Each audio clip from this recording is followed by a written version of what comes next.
Koalisi Merah Putih terus bermanuver di masa transisi setelah berhasil menggolkan Undang-Undang MD3.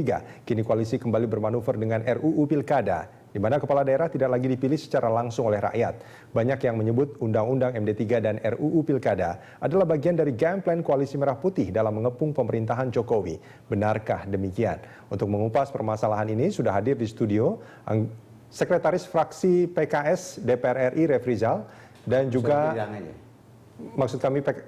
dan juga pengamat politik Ari Junaidi, dan nanti kita juga akan bergabung bersama Patrice Rio Kapila dari Nasdem. Mas Ari, ini kalau kita bicara soal apa yang terjadi di peta perpolitikan nasional, ini ada koalisi Merah Putih dan juga ada koalisi yang disebut koalisi gotong royong. Nah, ini angkanya juga agak lumayan timpang, kita lihat grafiknya. Ya, koalisi Merah Putih yang diisi oleh Gerindra, Golkar, PAN, P3, PKS, PBB dan juga Demokrat sudah pasti ya Pak Refrizal ya? Insya Allah ya. Ini jumlahnya 353 kursi atau sekitar 63% kekuatan di parlemen.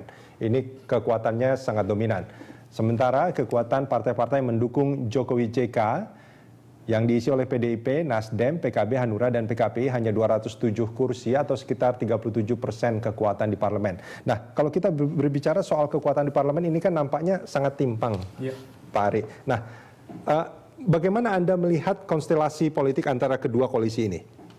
Sebetulnya koalisi ini menjadi menarik karena kubu Jokowi JK didukung oleh sebagian besar rakyat. Dan sekarang elemen masyarakat memprotes adanya RUU Pilkada maupun Undang-Undang MD3.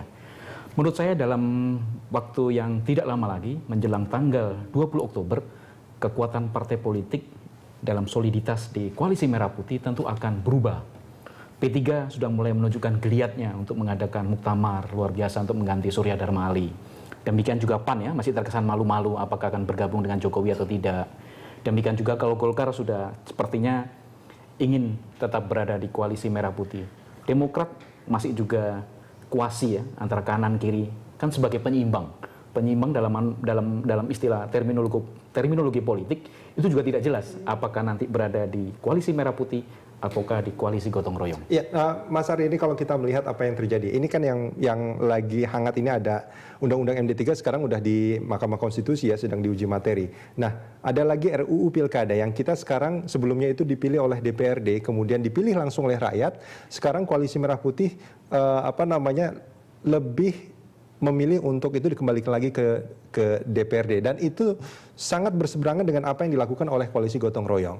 Nah, dengan apa yang terjadi ini seolah-olah memang terlihat bahwa kebijakan-kebijakan yang akan dilakukan oleh pemerintahan Jokowi JK yang didukung oleh koalisi gotong royong ini akan berseberangan dengan Koalisi Merah Putih. Apakah Anda tidak melihat itu? Iya, saya melihat justru rekan-rekan di Koalisi Merah Putih menerapkan semacam prinsip siji tibeh. Siji tibeh itu dalam bahasa Jawa mati siji mati kabeh gitu ya. Kekalahan di Pilpres itu seolah-olah ingin diboikot dengan hal-hal di politik. Setelah gugatan di Mahkamah Konstitusi. Itu sangat jelas terlihat ya? Sangat jelas terlihat gitu ya, dengan mata telanjang gitu ya. Gugatan di Mahkamah Konstitusi, gugatan di Mahkamah Agung, gugatan di PT UN, kemudian mau mengajukan lagi gitu ya, lewat proses pidana. Sekarang di proses politik sudah cair, sudah berhasil gitu ya, menggolkan Undang-Undang MD3. Sekarang RUU Pilkada, kemudian pembentukan Pansus Pilpres gitu ya. Sehingga menurut saya ada hal-hal yang energi negatif gitu ya dikeluarkan oleh rekan-rekan di Koalisi Merah Putih ingin membentuk semacam keinginan rakyat yang dibolak-balikkan gitu ya. RUU Pilkada punya semangat mengembalikan mekanisme pemilihan kepala daerah pada DPRD. Padahal kita tahu semua gitu ya. Proses reformasi itu mencapai hasilnya ketika tuntutan rakyat untuk memilih kepala daerahnya melalui mekanisme langsung. Secara langsung justru itu sebetulnya hasil dari reformasi tuntutan rakyat pada saat itu. Nah, Pak Refrizal, tanggapannya? Jadi RUU Pilkada ini sudah 2 tahun di DPR. Usulannya itu dari pemerintah. Ya, dalam hal ini adalah Menteri Dalam Negeri melalui kajian-kajiannya, bukan dari Koalisi Merah Putih. Ya. Nah, kebetulan ya, tadinya kita banyak beda pendapat, itulah yang membuat lambat. Ya, lambat undang-undang ini menjadi undang-undang.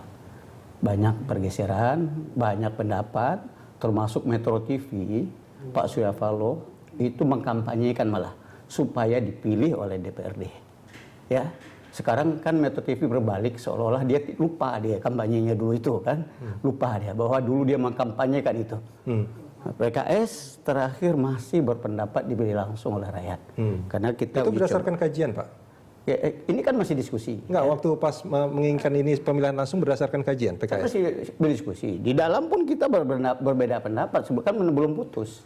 Saya termasuk yang berdebat dengan Pak Gamawan, ya itu dapil saya kan Pak Gamawan itu orang Sumatera Barat. Dulu Pak Gamawan itu mengusulkan yang dipilih langsung itu adalah gubernur. Pak Gamawan kalau memilih langsung gubernur itu tidak ada berarti. Kalau yang banyak itu adalah bupati wali kota, lebih dari 500. Nah, Pak Gamawan berubah menjadi yang dipilih DPRD itu adalah bupati wali kota.